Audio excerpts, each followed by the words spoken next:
Morning, John. A lot of numbers to go through here. 147,000 jobs created, according to the Bureau of Labor Statistics, which is above the 106 estimate that we got from Bloomberg Economics and the economists we survey. Private payrolls up 74,000. Let's take a look here at the unemployment rate. It falls to 4.1%. There was some thought it was going to go maybe as high as 4.4. The forecast was for 4.3. So much better number than anticipated. We also see, and I'm going to jump here to jobless claims, a big drop in jobless claims to 233 from previously reported 237. So jobless claims and unemployment go down, and it looks at this point like it's status quo in the labor market. Labor force participation, 62.3%. Average hourly earnings, they come in low, up 0.2%, pushes the average for the year down to 3.7% from 3.9. Weekly hours, 34.2. The revisions to payrolls 147. The revision is a net of 16,000 additional jobs, so not much change there. Trade balance comes in at $71.5 billion. The forecast was for 71, so that is actually pretty close to right on. Won't make much difference in people's second quarter GDP guesses at this point. And then back to claims, 233, and the continuing claims number comes in at 1,964,000. That is the same as the revised number for the prior week. So at this point, this looks like a very status quo labor report. We got to look under the hood to see what categories moved, and I'll do that while you guys are checking out the market reaction. Mike McKee, thank you. You can take a guess. The sound in the last couple of minutes, the door slamming shut on a July rate cut. Look at this move at the front end of the curve, up 12 basis points on a two-year yield, 3.8986. In the FX market, what happens when you start to see yields go up like that? Dollar stronger, euro dollar rolling over. So some dollar strength, some higher bond yields. The equity market, I'm not sure, doesn't know what to do with this right now. Equity futures positive by about 1/3 of 1%. But good news is good news, and this is good news, much better than expected. An upside surprise on headline payrolls, 147, the estimate 106. The unemployment rate was at 4.2. In our survey, economists were looking for that to climb up to 4.3. It comes in at 4.1. And if you want some high-frequency data, or at least some higher-frequency data, jobless claims, much lower than expected. Across the board here in the labour market, this is a pretty solid read. You really can't find many cracks here. Even the revisions. I mean, we were talking to Nadia Lovell earlier about the potential for downsides revisions. They were revised up from 135,000 to 141,000. When you look at, okay, does this mean that it's inflationary? No, it doesn't. Hourly rate for earnings actually went lower, came in lower than people expected. So what does this mean for the Fed? What does this mean for exactly what this labor picture is doing right now? It seems like good news is good news, and the bond market is trying to reassess. Shout out to Mike Gapen over at Morgan Stanley. Had an estimate of 140 going into this particular print, so not bad, eh? No, I would say that you nailed it, and right now you went against the grain. Congratulations. Well, then Mike would acknowledge it's sort of like blindfold and dartboards and all that stuff every single month, but let's be pretty clear about this. Coming into this print, a lot of people thought there was some real downside risk going into this jobs report, and we might get a much lower number, particularly after what we saw in ADP, and there's no sign of that in NFP whatsoever. I think that your conclusion is the absolute correct one. This absolutely slams the door shut on any kind of July rate cut, and you are certainly seeing that getting priced into the market. What this means beyond that remains to be seen, whether this can actually be something we can draw a conclusion from, or whether this is going to be a confusing jumble of numbers that Mike could try to extrapolate apart. And I'm very curious about those TV news anchors that you were talking about, Mike. Still got a job, Mike, I hope. Looks like hiring. We'll head back to Mike in just a moment. With us around the table, Stephanie Roth of Wolf Research. Stephanie, good morning. Good morning. Your first take on this one. Yeah, I mean, this is something that we were kind of warning people about, an environment where the steady state pace of hiring comes down pretty substantially and the unemployment rate starts to fall. Because we're in an environment where there's a significant detraction from a foreign-born population, and that puts downward pressure on the unemployment rate. It reduces the unemployed people, and at the same time, it lowers the steady state pace of hiring. So 150, around 150 now, is what 2 years ago? 250? 225? Granted, like a lot of the job gains was driven by government, so I think we have to take that with a grain of salt. If you look at private payrolls, that was fairly sluggish, and by category, it was kind of slow as well. So the steady state pace of growth has come down. I would look at it from a private perspective in particular first. And then we're in an environment where you're seeing a tightening in parts of the labor market, which is what the signal from the unemployment rate. What do you make of the fact that we didn't see hourly earnings significantly rise, or rise even as much as people previously expected? It kind of goes to this idea, can we get a decent jobs number without really any kind of inflationary impulse? I think it was the timing of the survey week. So this is something that's somewhat underappreciated when you're forecasting the payroll gains. It tends to be very sensitive to the timing of the survey week, and this time it was earlier in the month, which doesn't capture the 15th, which then 15th tends to be the time where you get pay raises and that type of thing. So that tends to put downward pressure on the average hourly earnings number. So we were looking for 0.2 for particularly this reason. Do you think that this calls into the question the need for the Fed to cut in September? Yeah, in our base case, we have them not cutting, although it's a close call. It certainly reduces the odds. Certainly July is off the table. And now the question is, can they still cut in September? Base cases, they probably don't, but there's a lot more data, and this is just one print among many that we're going to be getting by the time we get to September. Stephanie Roth is going to stick with us around the table. The jobs number just moments ago, 147,000, higher than expected. The estimate in our survey was 106. The unemployment rate expected to climb to 4.3%, actually dropped to 4.1% from 4.2. Got a bunch of other data as well because it is Thursday, and it is payrolls Thursday this time around because of the long weekend. So we got jobless claims as well, and claims came in much lower than expected. 233, the estimate was 241. We've got Torsten Slog with us around the table from Apollo. Torsten, I want to come to you a bit earlier than expected because I want your view on this. You were expecting unemployment to start climbing. Unemployment's falling back. What explains that? I think the key issue here is the immigration factor, as Stephanie is mentioning, that it is very, very important. So Tara Watson and Wendy Edelberg estimates now that we are seeing significant decline in the long-run payroll growth of closer to around 50,000. And the fact that the unemployment rate is going down is something that, of course, is quite surprising. And the fact that we now have so strong payroll growth, even with a decline in the long-run steady state for non-farm payrolls, tells you that this was a fairly strong report, and this is a very strong economy, which argues to your point, which is our view, that the Fed will only cut once this year, simply because rates will stay higher for longer. There is no need, especially not with Powell at the same time saying that he expects a meaningful rise in inflation over the coming months. Is it fair to say that this was the goal of the Trump administration, that they wanted to get immigration down so that even if you have payrolls growth of 100 to 150K, could actually see the unemployment rate start to fall? Exactly, because both labor supply is declining when you deport roughly around 1 million people at an annual rate, and at the same time labor demand may also eventually slow down, but if it doesn't slow down, then the decline in labor supply on its own will exactly create a report like this one, namely where you have a declining unemployment rate. So it is obviously better than the consensus expected, also better than what we had expected, but it tells you very clearly that the labor supply story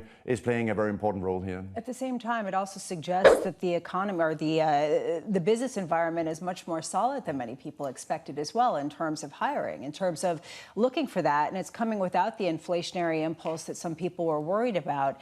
Do you think that that's durable?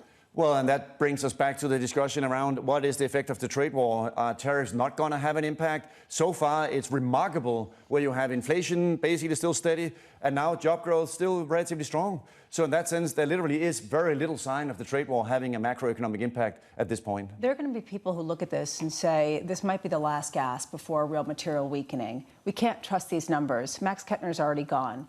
What do you say to that? Well, that's why the next few weeks with the earnings season will become very, very important, because that's when we'll figure out, is the pig coming through the python in terms of the tariffs heading eventually earnings? Because at the end of the day, we are raising about $400 billion in tax revenue at an annual rate at the moment. Total earnings for the S&P is about $2 trillion.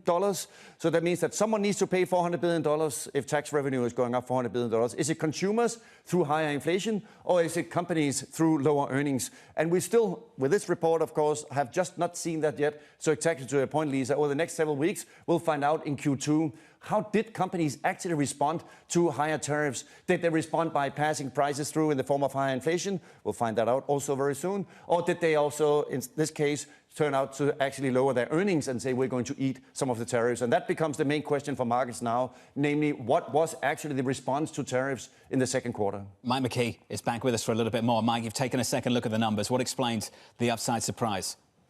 There's just some hiring in a lot of different categories. You're going to laugh at this. The biggest category for hiring was government. 73,000 additional jobs, but that is almost all in state and local government, a lot of it in state and local education.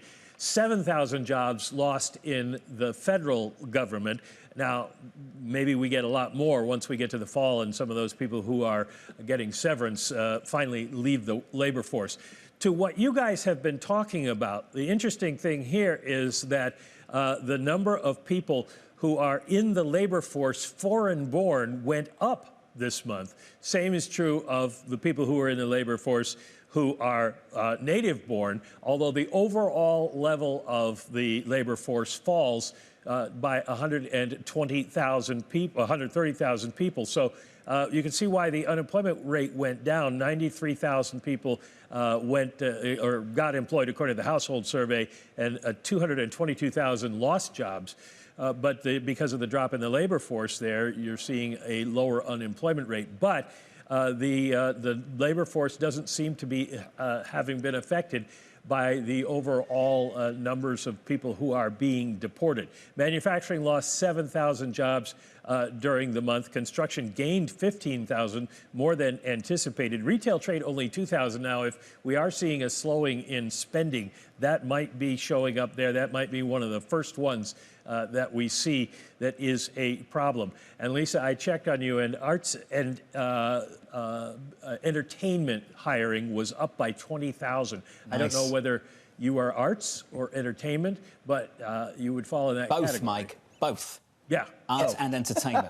Dear so Lord. For right now, you're okay. All right, thanks. I'm so glad. That was the news you need to know. Mike McKee, thank you, sir. Looking at bond yields this morning, bond yields higher by 8 or 9 basis points at the front end of the curve off the back of this upside surprise. Once you push that through foreign exchange, you get a stronger dollar. Euro dollar right now negative by about 0.5%, 117.42. Talked about the equity response to that. Not convincing. Still positive, though, by about 0.2%. Talk about the market. Jeff Rosenberg of BlackRock jumps on to talk to us. Jeff, welcome to the program. What on earth did you do with this one this morning? You know, Jonathan, I haven't heard you say it yet, but, you know, this is a great example of where the first reaction is not necessarily the last reaction. I think we got to rewrite these headlines, everybody. This is about the private payrolls, and private payrolls disappointed to the downside.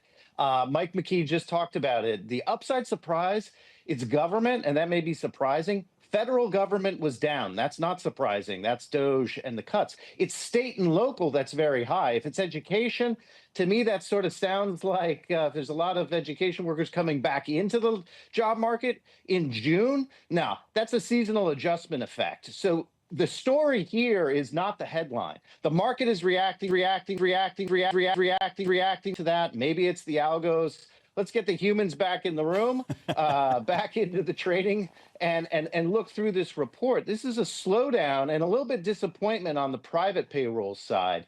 You know, you look at private services, it's well below 68,000. It's well below the 6-month average. Not like earth-shattering here, but this is the slowing in the job market that we are expecting. The market reaction is trading off of the headline, but I think the story here is much more about private payrolls, and that is actually a very different headline. Now we'll see if the market eventually picks up on that as the end of the day. Jeff, you're right. I always say it. So let's rewind 15 minutes. The first move is not always the right move. So let's wait and see what happens later in the day. There you go, Jeff. I got it out. Jeff, let's talk about what we're seeing in private payrolls then, and talk about this move in the market. Would you fade what we're seeing? High yields at the front end. Would you fade what we're seeing in the FX market? A stronger dollar? Yeah, I mean, that's basically my point, is that the initial reaction here may be a bit overstated with regards to repricing. Now, I agree with you. I think July may have been, overstated to begin with.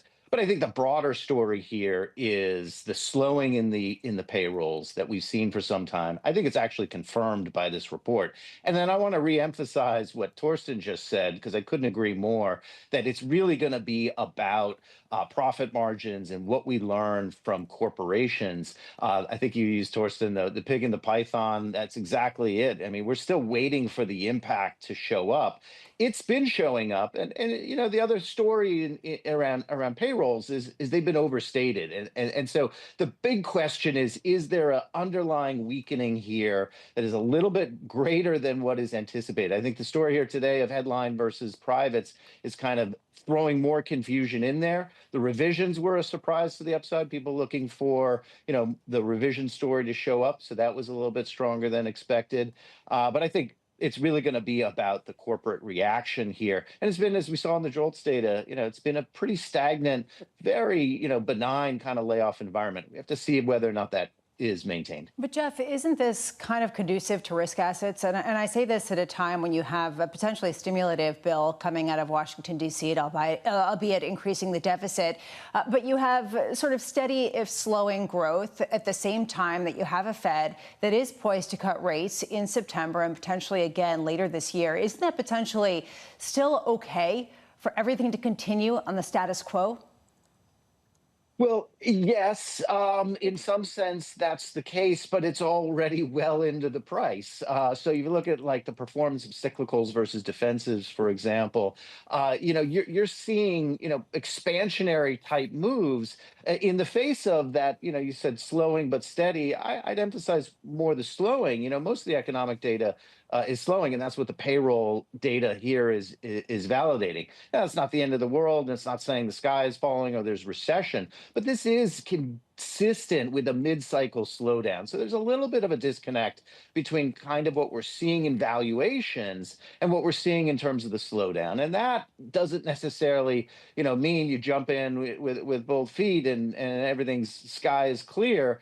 You got to take a little bit of caution with respect to what's in the price versus what we're seeing in terms of the macro backdrop. Hey, Jeff, appreciate it. Jeff Rosenberg there of BlackRock.